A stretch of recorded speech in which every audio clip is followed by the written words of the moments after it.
Paz para todos.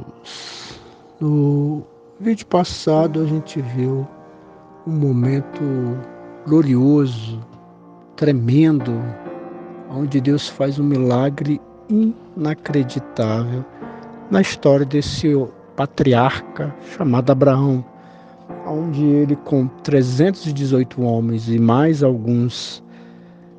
ajuda de algumas pessoas, que se juntou a Abraão, ele vai lá e derrota 4 reis, que já tinha derrotado, esses 4 reis já tinha derrotado 5 reis e levou cativo as pessoas, os espólios de guerra, e Abraão vai lá e derrota esses 4 reis e recupera o seu sobrinho Ló e tudo aquilo que Ló possuía, porque tudo que Ló possuía também foi levado como espólio de guerra. E além disso, Abraão resgata também o rei de Salém e o rei de Sodoma e Gomorra, Então, um feito extraordinário, algo surpreendente de uma pessoa que tem poucos soldados, mas pela graça e misericórdia de Deus tem essa conquista espetacular. E aí vemos agora o resultado de tudo isso, No versículo 1 do capítulo 15, diz assim: depois dessas coisas, que coisas ele está se referindo? Justamente isso que eu acabei de contar. Depois de toda essa batalha e essa recuperação gloriosa, uma vez que Abraão poderia se tornar o rei agora, porque ele venceu os reis, ele possui agora as pessoas, porque era costume da época, uma vez que você vencia a guerra, agora você se tornava o senhor daquelas pessoas e de tudo que você conquistou na guerra. Mas Abraão, ele prefere esperar no Senhor. Ele não escraviza ninguém, ele não toma posse de nada, simplesmente ele libera todo mundo, vai cada um para o seu canto e prossegue a sua história, esperando, aguardando na promessa do Eterno. E depois dessas coisas, que eu acabei de citar, o Senhor falou a Abraão numa visão: não tenha medo, Abraão. E a pergunta é: por que Deus fala para Abraão não ter medo? Provavelmente por causa do que poderia vir a acontecer. Uma vez que ele foi lá, venceu, que coisa maravilhosa, mas os 2 reis que sobraram poderia pensar o seguinte: bem, temos que derrotar Abraão, vai que ele queira lá no futuro se tornar rei, então temos que acabar com Abraão. E ele se levantar com um exército, vir contra Abraão,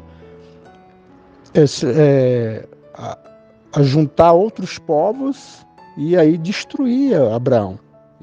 Isso poderia bem acontecer também, porque já acontecia muito isso na época, Inclusive, foi uma das coisas que aconteceu, 4 reis se juntaram contra 5 reis. Então, por isso o medo que Deus está falando aqui, que Abraão com certeza deveria ter, a repercussão que isso poderia ter no futuro. Esse é o motivo do medo de Abraão. Mas Deus vem aqui e diz: não tenha medo. Por quê? Eu sou o seu escudo. O escudo é uma parte muito importante, para manter a integridade do soldado, onde ele é defendido de espada, pedra, de ferro, de qualquer coisa que pudesse ser lançado contra o soldado. Então ele se sentia mais seguro numa batalha com o escudo. E aqui Deus diz: olha, eu sou o seu escudo, Abraão, não precisa ter medo. Ninguém vai se levantar contra você, eu não vou permitir. E aqui há isso que é maravilhoso. E aí ele continua dizendo: grande será a sua recompensa. Como no vídeo passado a gente viu, o rei de Sodoma, ele oferece uma recompensa para Abraão. E Abraão não aceita, porque Abraão não quer ter nenhum tipo de aliança com o rei de Sodoma. E Deus aqui diz, olha, eu vou te dar uma recompensa por toda essa generosidade que você aplicou a essas pessoas. Abraão não conhecia o rei de Sodoma, não tinha contato com essas pessoas, não tinha nenhuma responsabilidade com essas pessoas. O que motivou Abraão de ir para a guerra era o resgate do seu sobrinho Ló.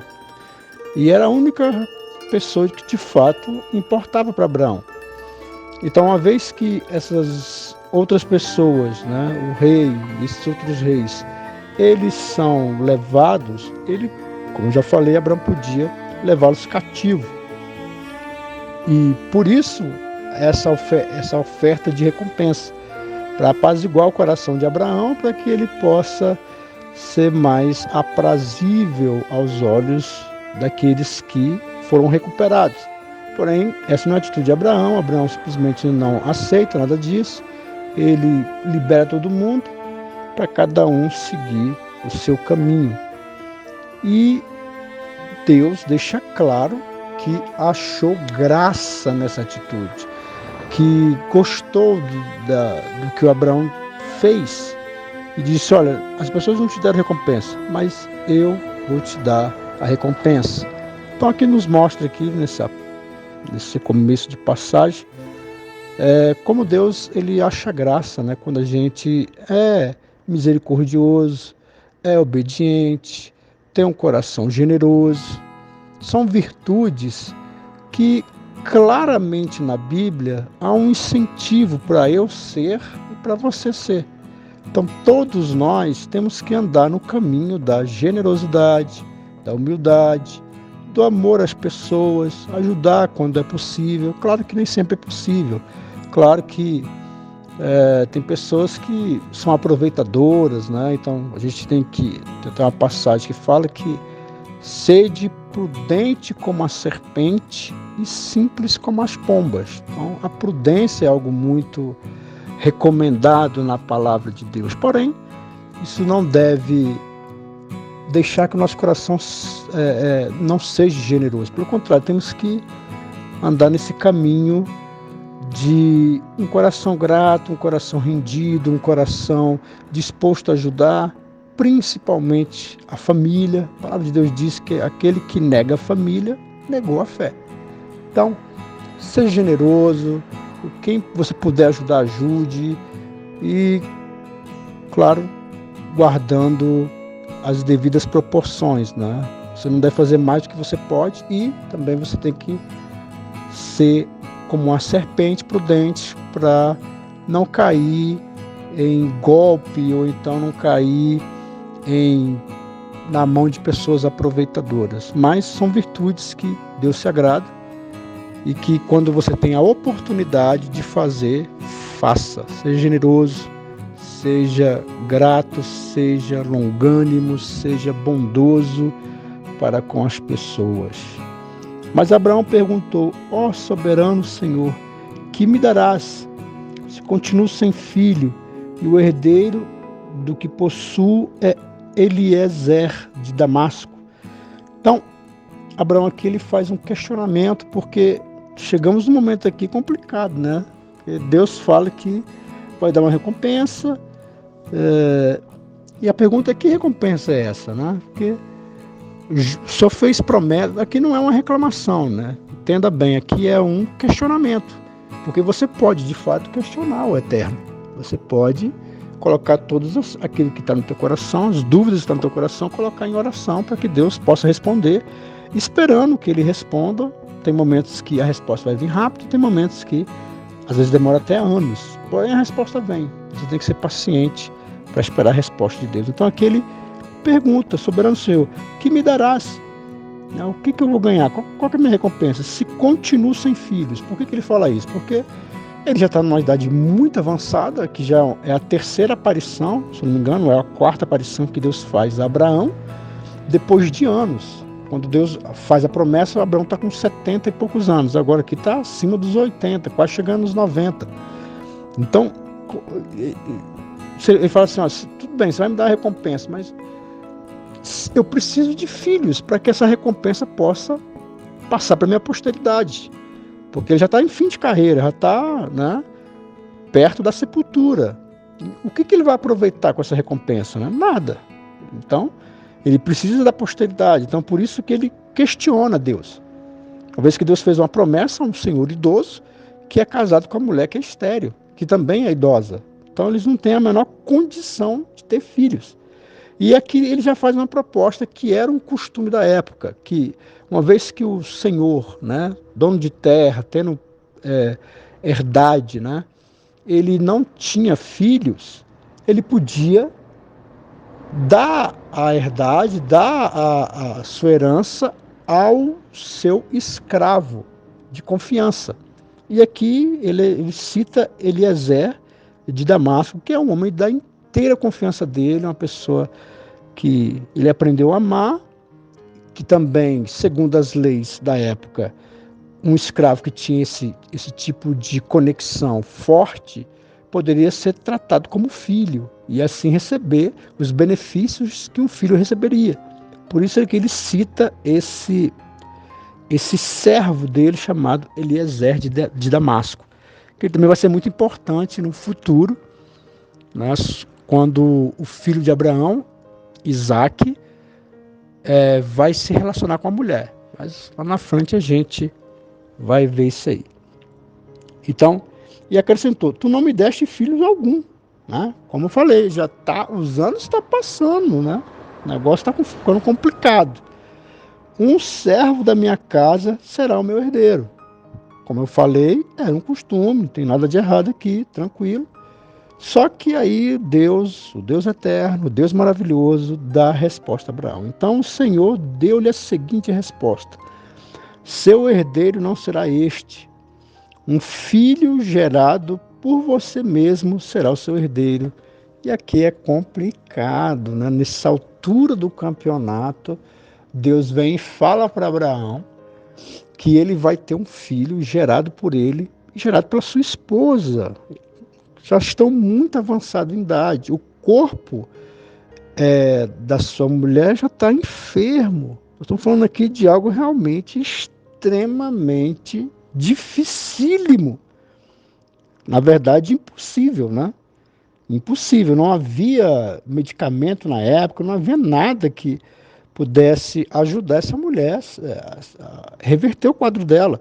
E a velhice, ela vem, ela chega e ela não tem misericórdia. Não tem o que ele fazer aqui. Então, o que Deus fala aqui realmente é impossível. Mas olha que interessante. Ele diz, seu herdeiro não será este. Um filho gerado por você mesmo será o seu herdeiro. Levando-o para fora da tenda, disse-lhe, olhe para o céu e conte as estrelas, se é que podes contá-las. E prosseguiu, assim será a sua descendência. Que coisa extraordinária. Então, a resposta de Deus é, vem para fora, Abraão. Abraão estava na tenda e Deus chama ele para fora da tenda. Eu quero te mostrar uma coisa. E aí Deus mostra as estrelas. E eu estou aqui em Brasília, né? Dia 17/7, mas não está estrelado aqui Brasília, né? O céu aqui não está estrelado. Mas se aonde você estiver, o céu estiver estrelado, olhe para o céu aí. Ver se é capaz de você contar as estrelas. Hoje nós sabemos que existe bilhões e bilhões de estrelas. É simplesmente impossível contar. E Deus falou, olha, esse será o número da geração, da nação que eu vou fazer de você. O filho vai nascer de você. Então aqui eu estou enfatizando o quanto isso é impossível. Então, parecia uma loucura. Parecia algo realmente maluco. E eu vou abrir um parênteses aqui, que Deus mostra as estrelas aqui para Abraão, né? Esse mostrar aqui é porque Deus usa os nossos sentidos, muitas vezes, para que a gente possa acreditar, ajudar na nossa crença, né? Como, por exemplo,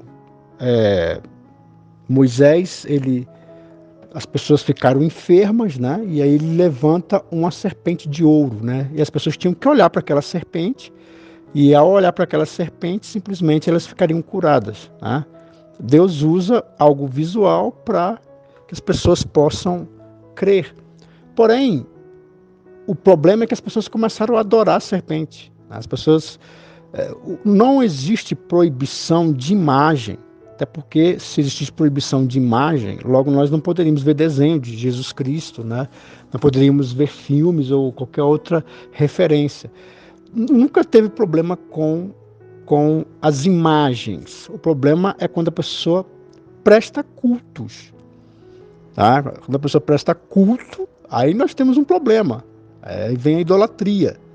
Né? Então, o ponto é que Deus usa certas coisas, certos símbolos visuais para nos fortalecer na crença, como ele fez aqui ao lhe mostrar as estrelas, como ele fez lá no deserto ao mostrar a serpente. O problema é quando as pessoas começam a idolatrar, a adorar essas coisas, né? Então elas pervertem aquilo que Deus fez, né? Mas está lá, Abraão olha para as estrelas e ele entende a grandiosidade do plano de Deus. Por que eu estou falando tudo isso aqui? Porque parece muita loucura. Era mais fácil não acreditar. Era mais fácil falar assim, cara, esse negócio de Deus aqui, isso não deve ser real. Porque é impossível, eu tô velho, minha mulher, ela é estéril, não tem nexo isso aqui. Então talvez esse que eu estou adorando, esse Deus, ele não deve existir. Pode ser uma fantasia da minha cabeça, quer dizer, ele poderia ir por vários caminhos, porque realmente nós estamos falando aqui de algo que é completamente impossível dentro do que está acontecendo. Já como eu falei, já se passaram anos, a promessa já foi feita quando ele já estava bem velho. E agora a promessa já se passou anos aqui. Então, a probabilidade disso ser uma loucura é muito grande, não vale a pena acreditar. Mas olha o que Abraão faz aqui, no versículo 6. Abraão creu no Senhor e isso lhe foi creditado como justiça. Cessou a guerra aqui, cessou a dúvida. Abraão acreditou piamente nisso que parece ser uma grande loucura. Acreditou de todo o seu coração. Trouxe paz para ele. As palavras de Deus trouxe paz para ele. E é isso que eu quero dizer para você. Que as palavras de Deus ela tem que causar esse mesmo efeito em você. Você tem que crer. Eu sei que talvez a situação é muito difícil. A situação é impossível. Não há possibilidades. Mas se Deus falou, Ele vai cumprir. Por mais loucura que pareça. É sempre mais fácil não crer. É sempre mais fácil desistir. É sempre mais fácil enfraquecer na fé. Essas sempre são as atitudes mais fáceis. Desistir, como muitos fazem. Ouve a promessa, Deus fala. Só que aí você vai vendo a situação, olhando os dias, olhando para você. Eu não tenho a menor condição, sabe? Aí você olha para a situação. Da onde vai vir? Não tem caminho para essas coisas acontecer. E aí a gente pega e se entristece, desiste e abandona a caminhada. Porém aqui Abraão creu, acreditou de tal forma que isso trouxe paz na alma dele, no coração dele. É isso que eu quero dizer para você. Creia. A situação pode ser realmente muito difícil, mas se Deus falou, creia com todo o teu coração. E a passagem diz que isso foi imputado como justiça. Então, Abraão foi chamado de justo, Ló foi chamado de justo. Tantos personagens do Antigo Testamento são chamados de justo. E o justo não é a pessoa que faz a coisa certinha. Né? O justo, na verdade, ele é aquele que crê. Então, a justificação não é pelas obras que Abraão fez. A justificação não é pelo andado correto. A justificação é pela fé. Eles creram e por isso são chamados de justo. Não é porque havia virtude neles. Porque nós estamos vendo aqui o quanto que a Bíblia deixa claro certas atitudes completamente reprováveis que os heróis da fé tiveram. Porém, eles são justificados não é por aquilo que eles fazem, mas é pela sua fé. A salvação no Antigo Testamento ela era feita pela fé num Cristo que haveria de vir. Assim como eu sou salvo pela fé num Cristo que um dia veio, o Cristo histórico, que apareceu. Então, tanto para mim quanto para Abraão, o caminho é o mesmo. A justificação é pela fé. E não falta textos na Bíblia que vai deixar isso claro. Que a justificação nossa não é pela nossa caminhada, não é pelas minhas virtudes, por aquilo que eu faço, mas é pela fé em Cristo Jesus. Atos dos Apóstolos, capítulo 13, versículo 39, diz: por meio dele, todo aquele que crê é justificado de todas as coisas das quais não podíamos ser justificados pela lei de Moisés. Então não é o cumprimento da lei de Moisés, mas sim a fé no Deus de Moisés. 1 Coríntios 6:11. Assim for algum de vós, mas vocês foram lavados, foram santificados, foram justificados em nome de Jesus Cristo no Espírito do nosso Deus. No livro de Gálatas, capítulo 2, versículo 16. Sabendo que ninguém é justificado pela prática da lei, mas mediante a fé em Jesus Cristo. Assim nós também cremos em Cristo Jesus para sermos justificados pela fé em Cristo e não pela prática da lei, porque pela prática da lei ninguém será justificado. Romanos 5:1. Tendo sido, pois, justificado pela fé, temos paz com Deus por nosso Senhor Jesus Cristo. No livro de Tito 3:5. Não por causa dos atos da justiça por nós praticados, mas devido à sua misericórdia. Ele nos salvou para pelo lavar regenerador e renovador do Espírito Santo. Tiago 2:23-24. Cumpriu-se assim as escrituras que diz: Abraão creu em Deus e isso lhe foi acreditado como justiça, e ele foi chamado amigo de Deus. Veja que uma pessoa é justificada por obras e não apenas pela fé. Ele está dizendo aqui da comprovação da fé. Deixa eu explicar aqui, né? Tem pessoas que confundem um pouco, achando que o que o Tiago está falando aqui é contrário do que o Paulo estava falando até então nas cartas. O que o Tiago está dizendo aqui é que quando você crê pela fé, existe frutos dessa sua crença. E esse fruto é justamente as obras que você faz. Então, não é que você é justificado pelas obras, mas é que as obras comprovam a sua fé. Então, se você de fato é uma pessoa regenerada, uma pessoa de Deus, naturalmente você vai ter obras na sua vida. Essas obras elas vão se manifestar. Então, as obras vão se manifestar por causa da sua fé. Agora, não é porque você é justificado pelas suas obras. Pelo contrário, você é justificado pela fé. Porém, a sua fé, ela tem obras, ela tem frutos. E é disso que Tiago está falando. Está falando a mesma coisa que Paulo. E aí tem Tito 3:5, Gálatas 3:11 e tantos outros textos de Romanos 3, do 24 ao 28. Eu convido você a ler, ele é muito extenso, então não vou ler aqui. E tantos outros textos da Bíblia que falam sobre a justificação pela fé. Então, você é justificado pela sua crença, pela fé. E é claro que essa fé que você tem, ela naturalmente vai produzir obras. Mas não é o contrário, não é as minhas obras, é o que eu faço que me justifica diante de Deus, que me salva diante de Deus. Não é o que eu faço que faz isso acontecer, mas é a fé em Cristo Jesus. E essa fé sendo de fato verdadeira, aí ela vai produzir obras, que é o que Tiago explica no texto que eu li. Então, a salvação, a justificação é pela fé em Cristo Jesus.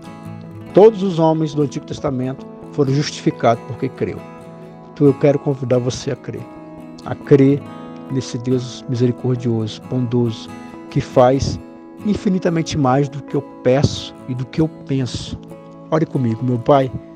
Nós entramos na Tua presença, te agradecendo por esses momentos aqui, entendendo, ó Deus, que quando o Senhor falou com Abraão, o Senhor deixou claro a Tua promessa diante de uma situação completamente impossível, uma situação dificílima, algo realmente no campo do impossível. Não tinha como acontecer da forma com que está narrado, do tempo que já passou. Era realmente completamente impossível.